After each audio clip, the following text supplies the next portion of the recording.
जय गुरु जी, संगत जी, शुक्राना गुरु जी। वॉइस आ रही है संगत जी?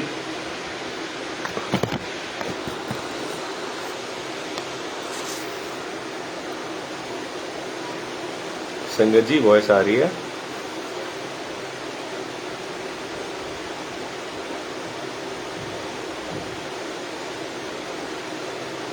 गुरु जी का बहुत बहुत शुक्राना, अनंतम शुक्राना मेरे मालिक का।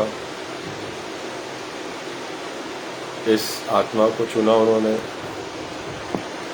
सेवा के लिए, उनका अनंतम शुक्राना, मालिक का अनंतम शुक्राना सेवा करवाने का। बहुत बहुत शुक्राना गुरु जी का।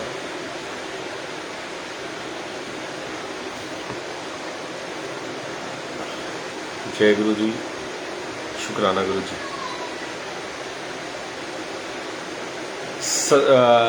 जितने भी आज संगत जुड़ी है, ऑलमोस्ट सबने चारों पाठ जो मालिक ने गुणगान करवाया, अपनी उस तक करवाई, वो सबने सुने ही होंगे। तो आज जो 5वां पाठ है, 5th पार्ट, पहले हमने समझा कि गुरु हमारी लाइफ में क्यों आते हैं। फिर हमने समझा कि हमारी लाइफ में गुरु क्या क्या करते हैं। फिर हमने गुरु की लंगर प्रसाद की महिमा का समझा। फिर हमने चंदन तिलक, जल प्रसाद और मालिक ने कितनी सारी लीलाएं अपनी बिखेर रखी हैं जिसके बारे में हम नहीं जानते थे, गुरु जी ने उसके बारे में हमें बताया।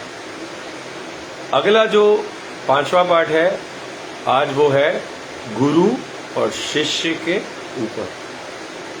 गुरु और शिष्य का क्या संबंध होता है, गुरु और शिष्य कैसे चलते हैं, कैसे वो एक पैरेलल लाइन है, आज जरा उसके बारे में जानेंगे।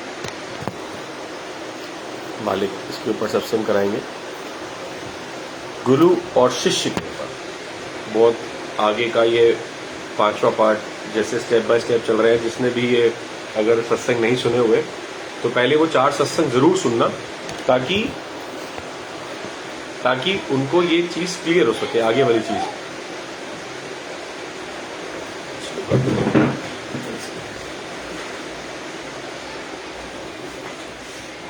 सॉरी संगत जी, आवाज आ रही थी फैन स्लो की। एक्चुअली मैं कमेंट्स बंद रखता हूं, तो इसीलिए पढ़े नहीं। बाहर से आवाज आई थी फैन स्लो करने की, तो इसीलिए फैन स्लो किया। क्योंकि कमेंट्स इसलिए ऑफ रखता हूं कि सत्संग बखान मालिक को सुनाना है, तो कम्युनिकेट करके किसी से क्या लेना देना। संगत है, संगत कभी कुछ पूछेगी, कभी कुछ पूछेगी, डिस्टर्बेंस होगी। तो जो सत्संग है वो गुरु महाराज को सुनाना है कि गुरु महाराज आपने मेरे साथ ये किया। प्रैक्टिकल गुरु है, जो मेरे को दिया वो मैं आपको सुना रहा हूं, और उसके थ्रू आप सबको मैसेजेस मिलेंगे।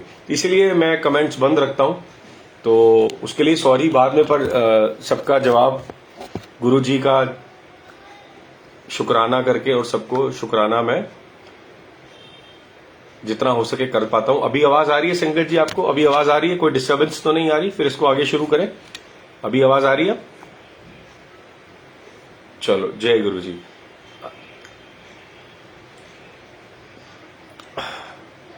सारे तीर्थ धाम आपके चरणों में, हे गुरुदेव प्रणाम आपके चरणों में।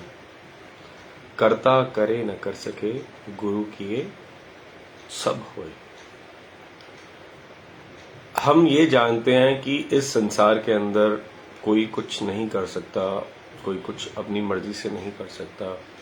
सब कर्म प्रधान है। जो कर्म हमने बीजे होते हैं वो हम बोते हैं। अब मैं कमेंट्स ऑफ कर रहा हूं, अब सत्संग शुरू करते हैं।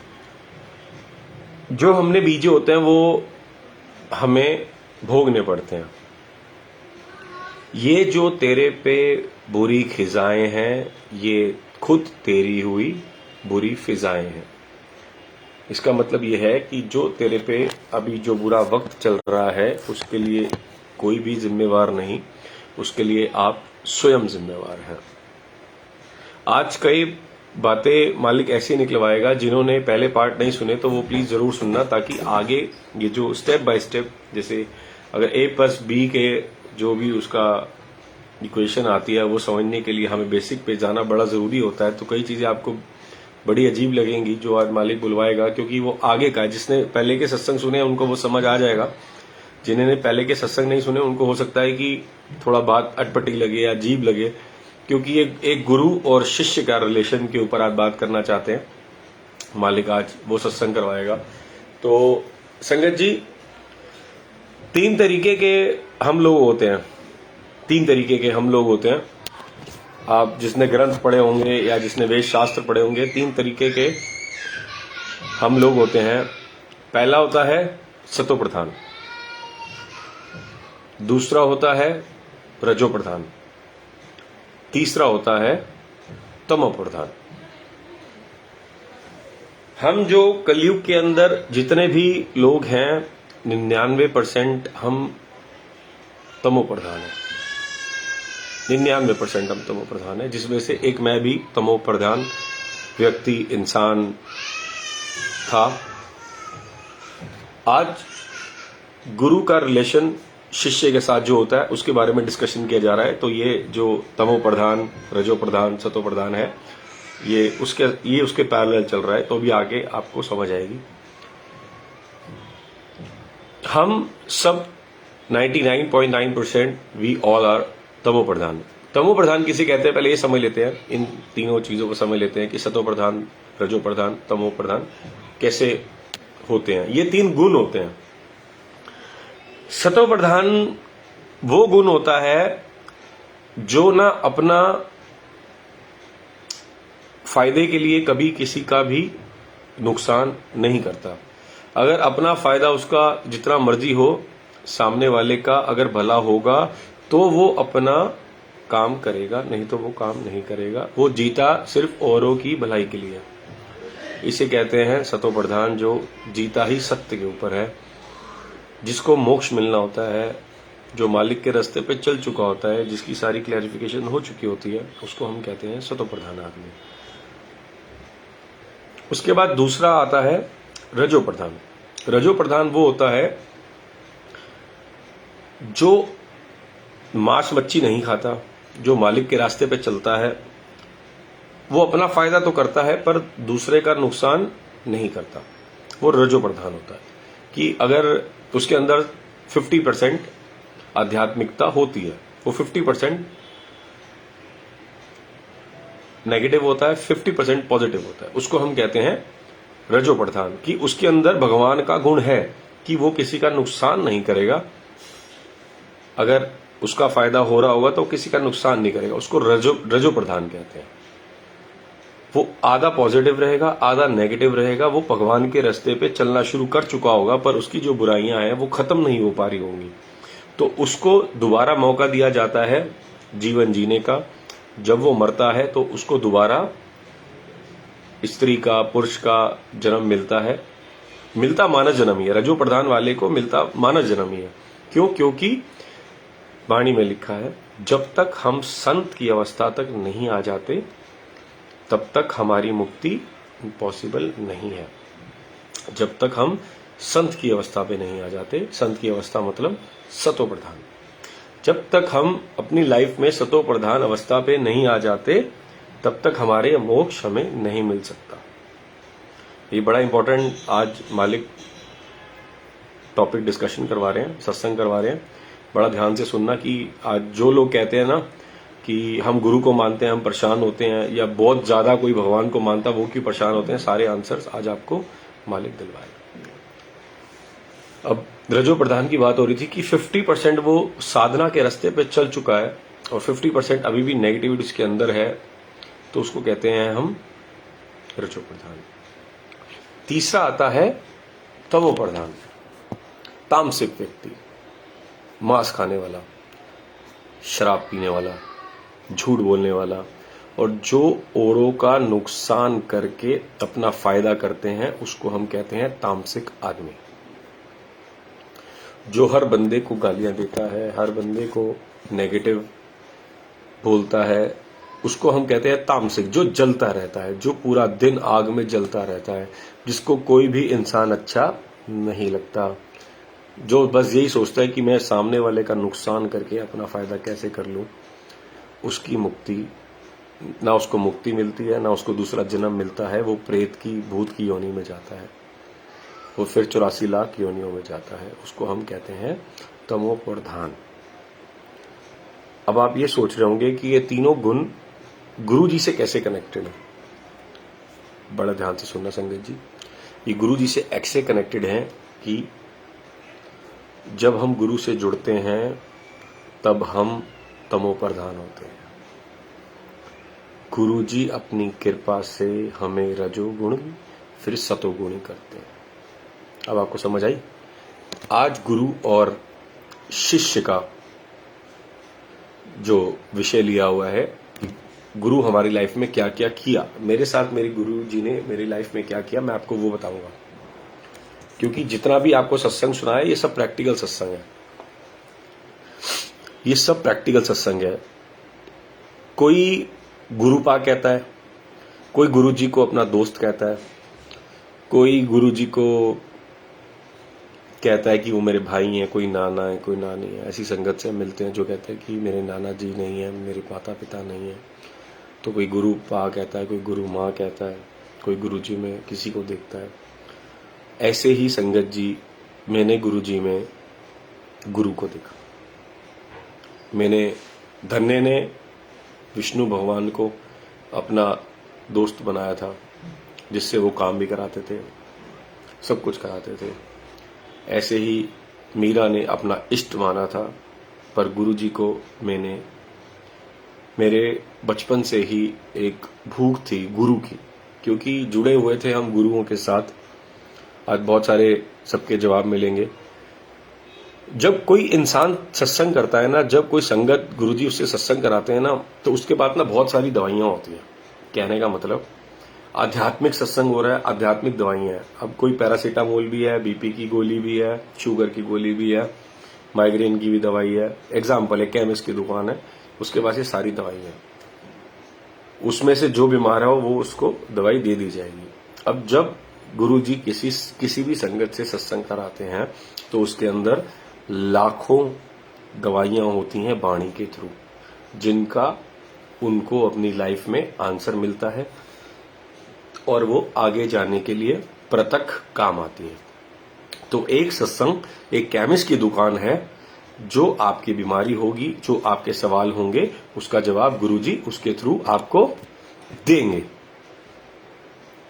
आई बात समझ में जी। अब गुरुजी ने, मेरे मन में भूख थी गुरुजी को पाने की। एक गुरु मेरी लाइफ में होना चाहिए, होना चाहिए, होना चाहिए। हम किसी संस्था से जुड़े हुए थे, तो एक एक महीना, दो दो महीना वहां पे रहते थे और सेवा करते थे।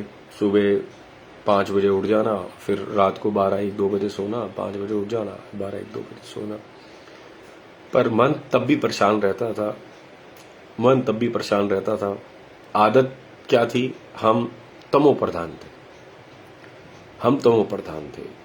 हमारा काम क्या था, हम सेवा तो कर रहे थे, पर हम तमोगुणी थे, तमो प्रधानी थे। उसमें क्या होता है कि तमो प्रधान वो होता है कि जो औरों के अवगुणों को देखता है, जिसको सब में बुराइयां नजर आती हैं, जो अपने को सबसे ऊपर समझता है, उससे ऊपर कोई है नहीं, तो उसको कहते हैं तामसिक व्यक्ति। जिसको रब मिलने के बाद भी जो बुराइयों की तरफ चढ़ता है, गलत आदतों की तरफ चलता है, उसको तमो प्रधान कहते हैं। तो मैं तमो प्रधान था। सबके अंदर बुराइयां देखनी, जहां पे भी जाना बुराइयां देखनी। तब मैं कहता था कि भगवान तू मेरे साथ क्या कर रहा है, तूने ऐसा क्यों किया, वैसा क्यों किया। क्योंकि इतनी सोझी नहीं थी। जब तक गुरु सोझी नहीं बख्शता ना, तब तक हमें समझ नहीं आता। वाणी में लिखा है ना, गुरु बिन घोर अंधार, गुरु बिन समझ ना आवे। तो जब तक गुरु नहीं समझाएगा, हमें समझ नहीं आएगा। जब तक गुरु नहीं चाहेगा कि हमें समझ आए, तब तक हमें समझ नहीं आएगा। उसके बाद एक गुरु बदला संगत जी, फिर दूसरे गुरु के पास गया, फिर वहां पे भी यही। एंड में जाके सबसे आगे चले जाना, और एंड में मतलब कि अगर किसी से आप लेट जुड़े हो और आपको एकदम इतनी भारी सेवा मिल जाना, गुरु के पास खड़े होने का स्थान मिल जाना, अच्छी सेवा मिल जाना, उसके बावजूद भी नेगेटिविटी देखना, क्योंकि हम तमो प्रधानी हैं। उसके बाद फिर गुरु बदला, पर एक भूख थी कि एक सच्चा गुरु मिले। सच्चा गुरु क्या होता है,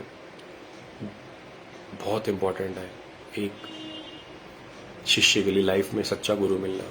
नहीं तो कई जन्म बीत जाते हैं, हमें गुरु नहीं मिल पाता, हमें गुरु नहीं मिल पाता। आज गुरु शिष्य का टॉपिक है, हमें गुरु नहीं मिल पाता, कई जन्म बीत जाते हैं।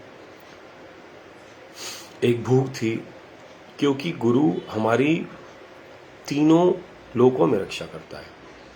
आप किसी के फादर हैं, आपके छोटे बच्चे हैं, बड़े बच्चे हैं, आप उसकी तब तक रक्षा कर सकते हैं जब तक वो घर पर है। अगर वो मार्केट में है, वो बाहर है, वो स्कूल में है, वो कॉलेज में है, आप उसकी रक्षा नहीं कर सकते। क्यों? क्योंकि आप वहां पे प्रेजेंट नहीं हो, आप उसका लेखा जोखा नहीं जानते। अब गुरु ये होते हैं कि गुरु हमारा जो भूतकाल होते हैं, जो हमारा भविष्य काल होता है, जो हमारा वर्तमान होता है, उसको संवारते हैं और हमारी रक्षा करते हैं। जैसे अगर मैं यहाँ बैठा हूँ, अगर कोई प्रॉब्लम है तो गुरु मेरी यहाँ पे भी रक्षा करेगा। अगर मैं बाहर जाता हूँ तो मेरी गुरु बाहर भी रक्षा करेगा। गुरु मेरी भूत प्रेतों से भी रक्षा करेगा। गुरु मेरी नेगेटिविटी से भी मुझे दूर रखेगा। गुरु मेरे को अच्छा संग भी देगा। गुरु मेरे को नाम भी जपाएगा जो मेरा बाहर मरने के बाद काम आएगा। तो गुरु का इम्पोर्टेंस बहुत है लाइफ में, पर ये सोजी मालिक किसी किसी को बख्शते हैं, और गुरु भी किसी किसी को मिलता है जब हमारे कार्मिक अकाउंट बहुत सारे इकट्ठे हो जाते हैं। तो गुरु की भूख थी मन में कि गुरु मिल जाए, मिल जाए, मिल जाए। जब गुरु जी ने अपने चरणों से जोड़ा, तब मैं एक तामसिक आदमी था। हर किसी में नेगेटिविटी देखना, गुस्सा करना, अशांत रहना, बेचैन रहना, एंजाइटी रहनी। क्यों? क्योंकि मैं देखता ही सिर्फ अवगुण था। क्योंकि संगत जी, मैं देखता ही सिर्फ अवगुण था और उसके अलावा कुछ भी देखता नहीं था। तो मैं तमो प्रधान था। तो जब मैं गुरु जी से जुड़ा, गुरु जी ने खुद से अपने को जोड़ा, तो मुझे पहली बात उन्होंने ये क्लियर की कि तू जितने भी गुरुओं के पास गया, जितने भी मंदिर गुरुद्वारे गया, गलती किसमें थी? मुझ में। क्योंकि मैंने सब में नेगेटिविटी देखी। मैं तमो प्रधान था, मैं तामसिक आदमी था, गलत गुरु नहीं था। सारे गुरु एक बराबर होते हैं। गलती सिर्फ और सिर्फ किसमें थी? गलती मेरी नज़र में थी, गलती मेरे भावों में थी, गलती मुझ में थी, गलती उनमें नहीं थी। वो सर्व कला संपूर्ण थे गुरु, वो साक्षात भगवान का अवतार है। गलती थी तो मुझ में। ये मुझे गुरु जी ने सिखाया। तो तीसरी स्टेज जो होती है तमो प्रधान की, वो हमारी लाइफ में गुरु जी ने बताई कि तुम तमो प्रधान व्यक्ति हो। फिर गुरु जी ने ज्ञान देना शुरू किया।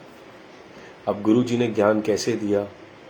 मुझे वही सत्संग सुनाते थे अंकल के या आंटी के, जिनसे मुझे प्रैक्टिकल लाइफ में आगे बढ़ने की, आप कह लो, चेष्टा पैदा होती थी या ज्ञान की चेष्टा पैदा होती थी। क्योंकि मैंने गुरु से मांगा ही अंदर से ज्ञान है और कुछ नहीं मांगा। क्योंकि सुख दुख इस मन की बिरथा, आप जो सुखी होते हैं, दुख होते हैं आपको, ये आपकी मन की बिरथा है। जब आप अपनी सोल को ऊपर चढ़ा लेते हैं, मतलब हमारी सोल तो यहाँ पे रहती है, अभी हमारी सोल परेशानियों में, शरीर में हम घूम रहे हैं, कभी यहाँ दर्द है, कभी वहाँ दर्द है। एक टाइम ऐसा आता है कि अवस्था ऊपर उठ जाती है, हम अपने शरीर से ऊपर उठ जाते हैं और हमें अपनी बॉडी प्रॉब्लम्स का एहसास नहीं होता।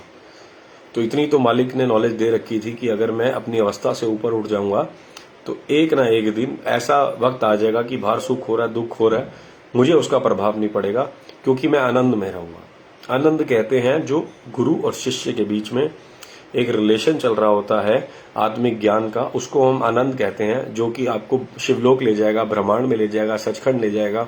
आप आंखें बंद करके आपको गुरुजी किसी भी कंट्री घुमा सकते हैं, ब्रह्मांड में घुमा सकते हैं, जुपिटर, मार्स, इसके ऊपर भी बहुत, ब्रह्मांड में भी बहुत सारे ब्रह्मांड है, आपको वहां घुमा सकते हैं। तो बात चल रही थी गुरु की। गुरु जी ने क्या किया, गुरु जी ने मुझे बताया कि अब तेरी अवस्था को ऊपर उठाना है, गलत तू है, गलत वो नहीं है। फिर मुझे सत्संग वाणी से जोड़ा, वाणी से जोड़ा, दिखाया कि गुरु हमारे लिए कितना महत्व रखता है, कितना महत्व रखता है। फिर गुरु जी ने मेरे को धीरे धीरे, मैं जैसे मेरी रोटी बनती, जब मैं जुड़ा था गुरु जी के साथ, IBS थी मुझे प्रॉब्लम, मेरी गुरु जी ने रोटी शुरू कराई।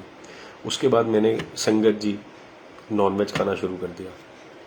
पर मुझे गुरु जी ने बता दिया, सत्संग सुना के, वाणी में बिठा के, और अंदर से मेरा मन ही मार दिया, मेरा मन ही मार दिया। मैंने आज तक नॉनवेज का काम नहीं किया था केटरिंग में, पर एक अंकल का फ़ोन आया कि नॉनवेज का काम करोगे। उन्होंने बहुत फोर्स किया, और नॉनवेज के काम में ज़्यादा मुनाफा होता है, तो एक काम, दो काम, एक रिश्तेदार का भी काम मैंने किया।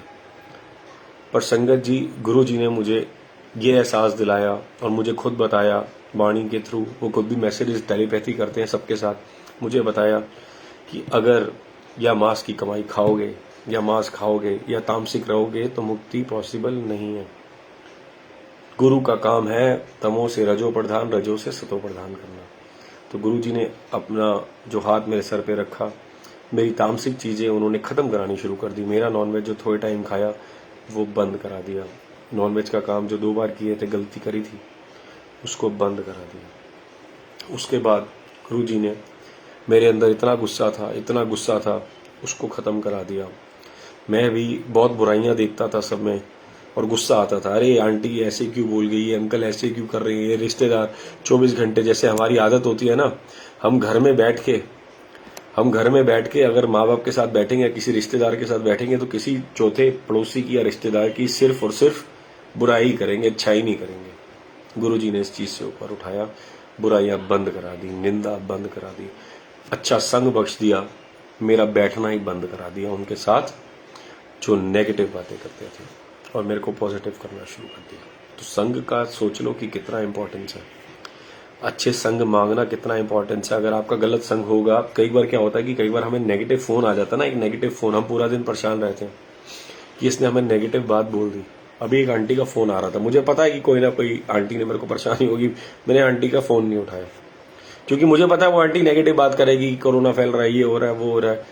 अरे आप पॉजिटिव बात करो। अब गुरुजी ने इन चीजों से निकाल दिया है। आप सोचो, मरना एक ना एक दिन तो सब ने है, चाहे कोरोना से मरना है, आप चाहे घर में बैठ जाओ तब भी कोरोना हो जाएगा, आप बाहर जाओगे तब भी कोरोना हो जाएगा।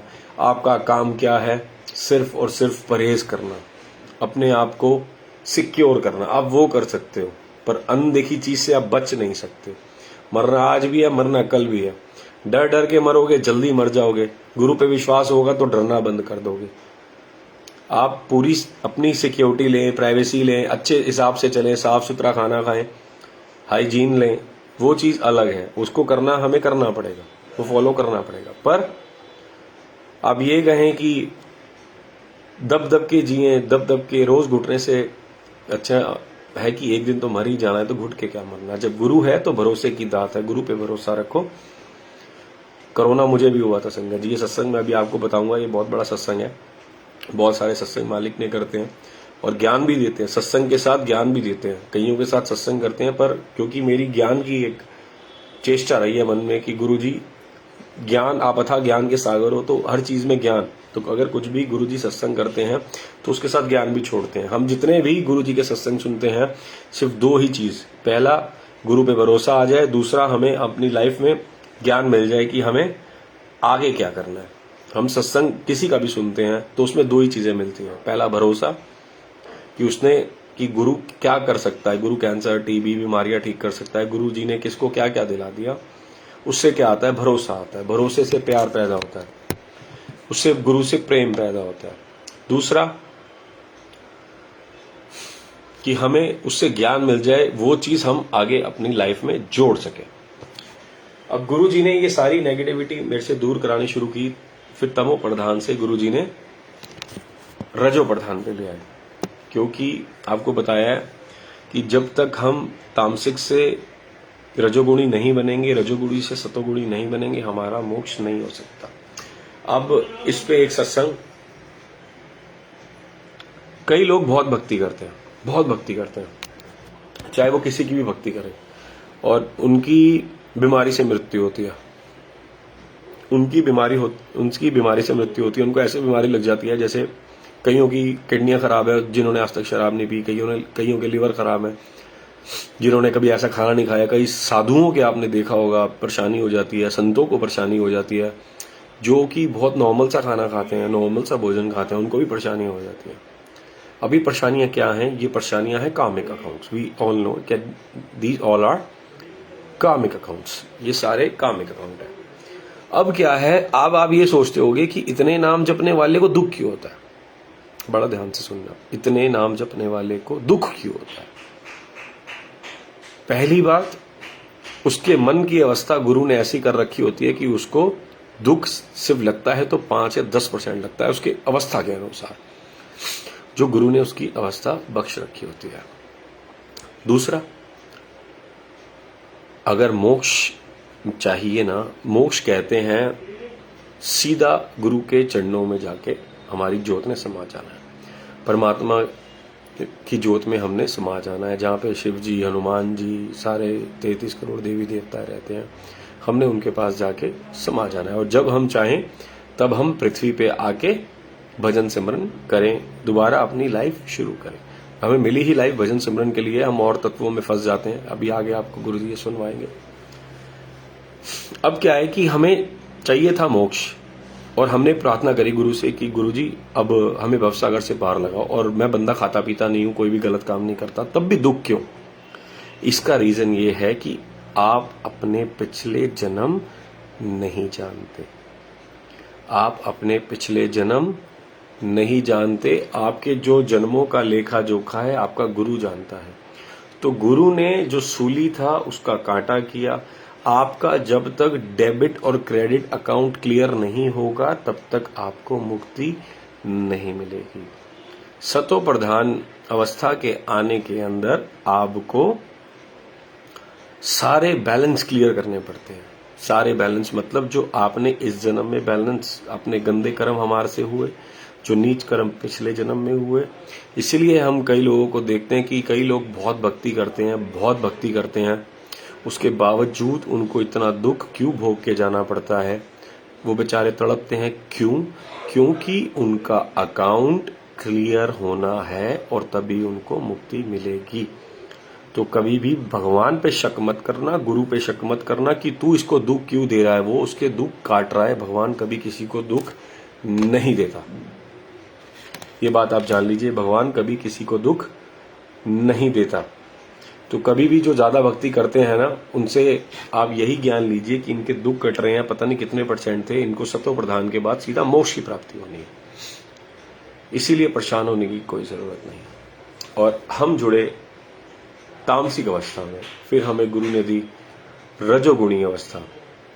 रजोगुणी अवस्था में हम आ गए, जैसे गुरु जी फिर रजोगुणी अवस्था में ले आए। उन्होंने बुरा सोचना मेरा बंद कर दिया। गुरु जी मुझे पॉजिटिव ऑरे में ले आए, बुरा सोचना मेरा बंद करवा दिया। फिर उन्होंने मुझे साधना के रास्ते पे डाल दिया। साधना का रास्ता ये होता है वाणी सुनना, 24 घंटे गुरु जी याद आए, जिसे हम ऊंची अवस्था में कहते हैं कि आने वाले टाइम पे हम ब्रह्म ज्ञानी बन जाएंगे, अनदनाद शुरू हो जाएगी। अनदनाद और ब्रह्म ज्ञानी का मतलब ये होता है संगत जी, ब्रह्म ज्ञानी वो होता है एक ऊंची अवस्था का मालिक, जो कि जिसके अंदर खुद भगवान विराजमान हो जाता है। एक ऊंची अवस्था का मालिक जिसके अंदर खुद भगवान विराजमान हो जाता है, उसको ना किसी की बुराई दिखती है, ना कर्मकांड दिखते हैं, उसको हर किसी में रब नजर आता है। अच्छाइयां तो दूर की बात है, उसको हर किसी में रब नजर आता है। वो हर भाणे को मीठा मानता है। कहते ना, तेरा किया मीठा लागे, तेरा भाणा मीठा लागे। अब वो सतोगुणी अवस्था में आ जाते हैं रजोगुणी से, उनको सब इंसान अच्छे लगते हैं, सब में गुरु नजर आता है, किसी में बुराई नजर नहीं आती। जो थोड़ी बहुत बुराइयां रह जाती हैं, गुरु उनका उपचार करता है, उनको ठीक करता है। तो गुरु जी ने आज आपको क्या उपदेश दिया, क्या समझाया, जो मेरे साथ प्रैक्टिकल सत्संग, ये जितने भी सत्संग मालिक ने आज 5th पार्ट है, ये प्रैक्टिकल सत्संग है। वो यही कराया कि हम इतने पापी हैं, तामसिक से हमें गुरुजी रजोगुणी लेके जाते हैं, रजोगुणी से सतोगुणी लेके जाते हैं और अपने चरणों से मिलाते हैं। गुरु और शिष्य का ये कनेक्शन है कि गुरुजी कितना परोपकार करते हैं अपने शिष्यों के ऊपर, बहुत परोपकार करते हैं अपने शिष्यों के ऊपर। उनका कर्मों का लेखा जोखा मिटा देते हैं संगत जी, उनके कर्मों का लेखा जोखा मिटा देते हैं, उनकी सारी की सारी प्रॉब्लम्स दूर करते हैं। तो जो गुरुजी से जुड़ गए, टेंशन फ्री हो जाओ, पर काम गलत नहीं करने, अपनी अवस्था को ऊंचा करना है, गलत काम नहीं करने। ये आपको इसीलिए बता रहा हूँ क्योंकि जो गुरुजी ने मुझे समझाया मैं तो आपको वही समझा सकता हूँ ना संगत जी। देखिए आप किसी का देखिए गलत कोई भी नहीं होता। पहली बात, जो भी सत्संग कर रहा है गलत कोई भी नहीं है। गुरु जी ने अगर उसको पहली क्लास में एडमिशन दे रखा है या एडमिशन नहीं दे रखा है या हमारा एडमिशन नहीं कराया, हम नहीं जानते। जिसको जितनी सोच मालिक ने बख्शी है वो उतना ही बोलेगा। एक क्लास का बच्चा सिर्फ एक क्लास की पढ़ाई बता सकता है, दूसरी क्लास का बच्चा दूसरी क्लास की पढ़ाई बता सकता है, 10वीं क्लास का बच्चा 10वीं क्लास की पढ़ाई बता सकता है। इसी अनुसार हमारी अवस्थाएं होती हैं सत्संग के अंदर, भक्ति के अंदर। तो गलत कोई भी नहीं है। जो जिस अवस्था का मालिक है वो उस अवस्था की बात करेगा। जब वो उस देश गया नहीं तो उस देश के बारे में आपको कैसे बता सकता है। तो सब बराबर है। हमारे मन की अवस्था, हमारी आत्मिक अवस्था गुरु के हाथ में है, कब उसने बढ़ानी है वो उसको मेंटेन करके चलते हैं। गुरु जी हमारी अवस्था को मेंटेन करके चलते हैं। सबसे पहले वो हमारी हो में दूर करते हैं, हमारी मैं दूर करते हैं, उसके बाद धीरे धीरे हमें बढ़ाते हैं। क्योंकि कहते हैं कि 5 लाख 5 करोड़ ये हमारे पोर्स होते हैं ना, पोर्स कहते हैं जहां से हमारे बाल आ रहे हैं। 5 करोड़ एक शरीर के अंदर मिनिमम बाल होते हैं, तरीके होते हैं। उतने ही तरीके उस बालों के थ्रू अंदर जाने के होते हैं अहंकार के। क्योंकि आप कोई भी चीज करिए अहंकार पैदा हो जाता है, कोई भी चीज करिए। हम लोग सेवा करते हैं अहंकार पैदा हो जाता है, हम लोग सत्संग में जाते हैं अहंकार पैदा हो जाता है, हम लोग सुमिरन करते हैं अहंकार पैदा हो जाता है। जिन गुरुओं से पहले मैंने जुड़ा था तो आज मेरे को गुरुजी ने बताया कि तूने जितना भी ज्ञान कहीं से तेरे को दिया वो मैंने दिया और कोई भी गलत नहीं है। वो आज ज्ञान काम आ रहा है प्रैक्टिकल लाइफ में। कि जैसे श्री आरती पूजा सेवा सत्संग और ध्यान श्रद्धा से जो नियत करे निश्चय हो कल्याण। आज भी वही प्रैक्टिकल लाइफ में गुरुजी की चल रहा है। अगर हम सत्संग सेवा सुमिरन और ध्यान अगर नहीं लगाएंगे, हमारे अंदर अहंकार पैदा होना ही होना है। आप सेवा करते हो, आप सत्संग नहीं सुनते, आप सत्संग करते हो, आप सेवा नहीं करते, आप गुरु की मेडिटेशन में नहीं बैठते, गुरु का ध्यान नहीं लगाते। सत्संग में बैठे हो, ध्यान नहीं है बैठे हो। क्योंकि हम जो भी कर्म करते हैं ना उसके अंदर हमारा मन लगना बड़ा जरूरी है। जो भी कर्म करते हैं अगर वो कर्म मन से नहीं किया गया होगा तो वो कर्म नहीं गिना जाएगा। तो मन से सेवा करा करो, मन से सत्संग सुना करो, मन से ध्यान लगाया करो। अब इस पे सत्संग, इस मन को जन्म जन्म की मन लागे, काला होया स्याल। रिंकू जी का ये गाया हुआ शब्द है, वाणी से लिया हुआ है, जो कि रिंकू जी भी जितनी वाणी का उच्चारण करते हैं वो श्री गुरु ग्रंथ साहिब जी से ली जाती है। उनका ये गाया हुआ शब्द है कि इस मन को मल लागी काला हुआ स्याल। इसका मतलब है संगत जी कि इस मन को इतने जन्मों की मैल है, इतने जन्मों की मैल है। सियाल कहते हैं पहले क्या होता था, टांगे चलते थे, टांगे। तो टांगे के जो पहिया होता है ना उसके अंदर जो कील गाड़ते हैं, उसके अंदर जो रुमाल डालते हैं ना वो बहुत काला होता है, वो धोने से भी नहीं धुलता। वो इतना काला, ग्रीस से, तेल से, मैल से इतना काला हो जाता है कि वो बिना आप जितना मर्जी रगड़ लो वो नहीं धुलता। उनका कहने का अर्थ यह है, वाणी का कहने का अर्थ यह है कि हमें जन्मों जन्मों की मैल लगी हुई है हमारे मन के ऊपर। हमारे मन को जन्मों जन्मों की मैल है, इसलिए हमारा मन सत्संग में नहीं जुड़ता। सेवा में नहीं जुड़ता, इधर उधर ध्यान रहता है। 5 मिनट आंखें बंद करके बैठते हो, आपको जिससे पैसे नहीं लिए उससे याद आ जाते हैं, घर पे खाना बनाना याद आ जाता है, मेरी गाड़ी बाहर खड़ी याद आ जाती है। क्यों? क्योंकि इस मन को मल लागी। अब ये मल कैसे उतरेगी? आप जितना मेडिटेशन करेंगे, जितना सत्संग करेंगे, ये लाइफ प्रैक्टिकल सत्संग है। एक टाइम ऐसा था कि गुरु जी के सत्संग में हम 15 मिनट पहले जाते थे कि बैठा नहीं जाएगा, क्या हो रहा है हमें समझ नहीं आ रहा। फिर हम आधा घंटा पहले गए, गुरु ने मन की मैल दूर करी। फिर 1 घंटा पहले गए, फिर 2 घंटा पहले। आज सत्संग जी, संगत जी, आज ये गुरु जी ने अवस्था, मालिक की बख्शिश है, रात को 12 बजे अमृत वेले का सत्संग शुरू होता है और कब 6-7 बज जाते हैं पता ही नहीं चलता। तो कहाँ 15 मिनट और कहाँ 6 घंटे का सत्संग। आज शाम का भी सत्संग है कहीं पे स्वरूप नगर में। तो सबको पता है कि सत्संग 2 घंटे का होता है। कई संगत तो आजकल 1.5 घंटे में भोग डाल लेती है, उसके बाद 1.5 घंटा बैठी रहती है। अरे आप जो गुरु जी का सत्संग है, आप उसको बेशक 2 का 2.5 कर लो, वो तो अनंत काल तक चलाओ, गुरु की महिमा है, पर उसके बाद बैठ के बातें करने का कोई फायदा नहीं। गुरु की उस्तत करो। तो मन को जितना वाणी सुनाओगे, सत्संग में जोड़ोगे ना। आज ऐसा होता है, गुरु सत्संग 2 घंटे का होता है, कहते हैं गुरु जी प्लीज थोड़ी देर और चलवा दो, मालिक और चलवा दो, आपसे बिछड़ने का दिल नहीं कर रहा। ये प्रेम की अवस्था होती है। एक होता है हमें घर जाना, हमें काम करने, पर ये प्रेम की अवस्था है, ये प्रेम की गली है कि मालिक ने ऐसे संतों से मिला रखा है। वो कहते हैं अरे अंकल जी आप 4 घंटे सत्संग चलाओ, 5 घंटे सत्संग चलाओ, कि बस बैठे रहे, हम गुरु की उस्तत करते रहे। और जब वाणी खत्म हो जाती है, आरती हो जाती है, उसके बाद भी गुरु की उस्तत करते रहते हैं। सारे गुरु जी की महिमा सुनाते हैं, गुरु का गुणगान सुनाते हैं। क्यों? क्योंकि उनको गुरु से प्रेम है। और मालिक को ऐसा शुक्राना करता हूं कि ऐसी संगत से जोड़ा हुआ, ऐसे संग से जोड़ा हुआ है। तो संग बहुत इंपॉर्टेंट है आपकी लाइफ के अंदर। तो कोशिश करा करो कि सत्संग में जाओ, बैठो, मन को जबरदस्ती एकाग्र करो। और जितना सत्संग में जाओगे, सत्संग के साथ सेवा करो, सेवा करोगे अहंकार आ जाएगा।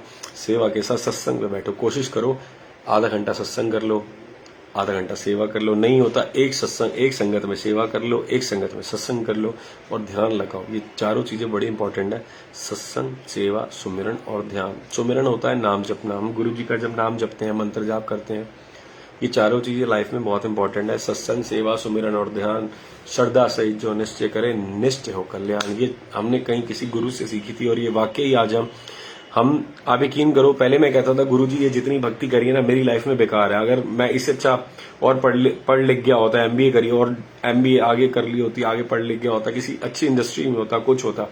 पर आज गुरु जी ने ज्ञान दे दिया बेटा कि जो तेरी भक्ति की हुई है वो खराब नहीं गई।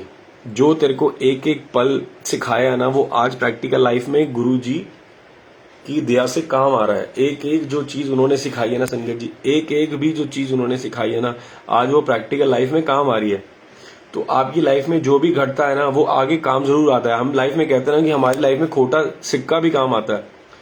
तो संगत जी आप यकीन नहीं करोगे, खोटा सिक्का काम आ सकता है तो ज्ञान क्यों बेकार जाएगा?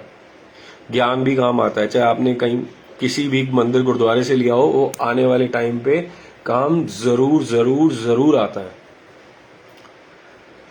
कुछ भी व्यर्था नहीं जाता, कुछ भी व्यर्था नहीं जाता, सब कुछ हमारी लाइफ में काम आता है। अब आगे सत्संग भी और अभी सुनाना था।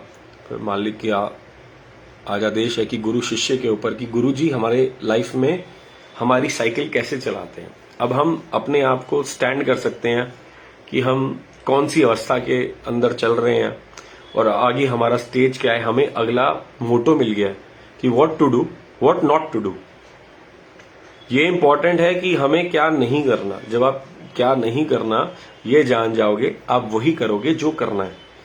आप सोचो कि लेफ्ट नहीं जाना तो आप राइट ही जाओगे या सीधा जाओगे, पर आपको मना कर दिया लेफ्ट नहीं जाना। अगर आपको गुरु ने समझा दिया सत्संग के थ्रू कि आपको बुरे कर्म नहीं करने, जो हमें अवस्था बख्शी, जो मेरे साथ सत्संग किया गुरु सत्संग संगत जी, मैं तो आपको वही सुना सकता हूँ ना। आगे तो जो मेरे शरीर में उन्होंने लाइफ बख्शी, मेरे साथ जो किया, वो आने वाले 6, 7, 8 पार्ट में, क्योंकि ये सारे को रिलेटेड है। अगर अभी आपको मेरी लाइफ में जो हुआ वो सत्संग सुना दूंगा ना, कि शरीर के ऊपर, शरीर के आप सारे सत्संग सुनते हो तो आपको वो चीज समझ नहीं आएगी, क्योंकि अवस्थाओं के हिसाब से पहला गुरु कौन था, गुरु ने क्या किया, उसके बाद गुरु शिष्य का क्या प्रेम है, फिर गुरु ने शिष्य को कैसे ज्ञान प्रदान किया, अगला सत्संग वो रहेगा कि गुरु ने कैसे शिष्य को प्रैक्टिकल चीज देके कैसे ज्ञान प्रदान रहेगा, वो मालिक सुनवाएंगे। तो आज हमने ये सीखा मालिक से कि मालिक जब हमें जोड़ते हैं तो हमें अवस्थाओं का मालिक बनाते हैं, और अगर हमें मोक्ष देना है, हमें भवसागर से पार लगाना है, तो पहले हमारे अंदर से वो नेगेटिविटी हटाते हैं, फिर हमें पॉजिटिव करते हैं। आप कितनी संगत ऐसी होगी जो पॉजिटिव हो गई होगी, जो अपने आप को आप कोरिलेट करिए कि 1 साल पहले या 2 साल पहले आप कैसे थे, पर आज आप कैसे हैं। आज आपको कई संगत को कोई बुरा लगता ही नहीं होगा, कोई गाली भी नहीं चुपती होगी, आप हंस के टाल देते हो, कहे जय गुरु जी बोलो। अगर कोई निंदा कर, अरे जय गुरु जी बोलो अंकल, जय गुरु जी। और कोई गलत काम, अरे अंकल आप जय गुरु जी बोलो, जय गुरु जी बोलो। हुआ है ना ऐसा, ये प्रैक्टिकल हुआ है ना। क्यों? क्योंकि गुरु जी ने आपकी अवस्था ऊंची कर दी, आपको बता दिया कि ये तूने नहीं करना। जब हमें ये पता रहेगा ना कि हमें ये नहीं करना, तो हम वही करेंगे जो हमें जो करना है। और वो गुरु जी पल पल समझाते हैं। हमारे साथ डेली ऐसे सत्संग है कि मेरे को गुरु जी रोज समझाते हैं कि ये काम नहीं करना, ये काम ऐसे करना, और प्रैक्टिकल सत्संग में सुना के फिर वो पेपर भी लेते हैं। अगला जो सत्संग रहेगा वो पेपर के ऊपर रहेगा कि गुरु जी ने कैसे पेपर लिया, और पेपर में वो खुद ही पास कराते हैं। आप भगवान के पेपर में पास नहीं हो सकते हैं, आप भगवान के पेपर में बिल्कुल भी पास नहीं हो सकते। अब वो हाथ पकड़ के करवाता है, वो कहते हैं कि तूने सत्संग तो बहुत सुन लिए, चल सत्संग कर भी लिए, अब ये तेरे ऊपर प्रैक्टिकल आ रहा है, अब तेरे ऊपर बीतता क्या होता है। क्यों? क्योंकि हमारी मन की अवस्था को उन्होंने ऊपर उठाना है, हमें आत्मिक ज्ञान दे के हमारी अवस्था को ऊपर उठाना है, तभी हम गुरु को देख पाएंगे। और सहन शक्ति गुरु को दर्शन करने की आसान नहीं होती। वो बर्तन तैयार करते हैं, पहले ध्यान रखना है, आपने सुना होगा नींबू की तरह निचोड़ते हैं। गुरुजी नींबू की तरह इसलिए निचोड़ते हैं क्योंकि वो बर्तन तैयार करते हैं कि उस बर्तन में कितना पानी आ सकता है, और बर्तन गंदा होगा तो उसमें दूध नहीं डालेंगे क्योंकि वो दूध फट जाएगा। जितना आपको तोड़ रहे हैं ना गुरुजी, जितना तोड़ रहे हैं, एक मूर्तिकार, आप समझ लीजिए कि एक मूर्ति है, जितनी वो बारीक मूर्ति होगी ना, जितनी बारीक होगी उतनी सुंदर होगी। कैसे? एक मूर्तिकार है, उसको घिस रहा है, घिस रहा है, घिस रहा है, तोड़ रहा है, तोड़ रहा है, तोड़ रहा है। एक दिन ऐसा आएगा वो मूर्ति इतनी सुंदर होगी, इतनी सुंदर होगी कि हम पूरा जहान उसकी तारीफ करेंगे। एक सोना जितना तपाया जाएगा उतना निखरेगा। ऐसे ही गुरु अपने शिष्य के साथ उसका पेपर लेता है, उसको घिसता है, रगड़ता है, उसको नींबू की तरह निचोड़ता है। क्यों? क्योंकि वो चाहते हैं वो निखरे, और वो निखरेगा तो सामने वाले को भी मैसेज मिलेगा कि तूने भी निखरना है। तो गुरुजी नींबू की तरह निचोड़ते हैं। वो अगले सत्संग में शेयर करेंगे कि मुझे कैसे निचोड़ा और कैसे उन्होंने दीक्षा दी, ज्ञान दिया, जो भी प्रैक्टिकल सुना था वो गुरुजी ने दिखाया। और ये दिखाया कि कोई गुरु गलत नहीं होता, गलत हम होते हैं क्योंकि हमारे सोच विचार गलत होते हैं। तभी कहते हैं कि जैसी दृष्टि वैसी सृष्टि। तो गलत कोई भी नहीं है, गलत हम खुद हैं क्योंकि हम गलत देखते हैं। अगर हम गलत नहीं देखेंगे तो हमें गलत नहीं दिखेगा। तो ये ध्यान रखिए कि हमें अच्छे कर्म करने हैं। अच्छे कर्म हम सबको पता है, आज हम सारे ज्ञानी बैठे हैं, अब किसको क्या दें। अच्छे कर्म आप सब जानते हैं अच्छे कर्म क्या होते हैं। सब अच्छे कर्म कीजिए, सर्बत का भला मांगिए। बाकी नेक्स्ट सत्संग मालिक अगले 6 पार्ट में शेयर कराएंगे। तो जय गुरु जी, शुक्राना गुरु जी, मालिक के चरणों में अरदास। आज ये चैप्टर था कि गुरु जी कैसे आते हैं और आगे लाइफ में कैसे बढ़ाते हैं। बाकी अगले चैप्टर में लेंगे। जय गुरु जी, शुक्राना गुरु जी।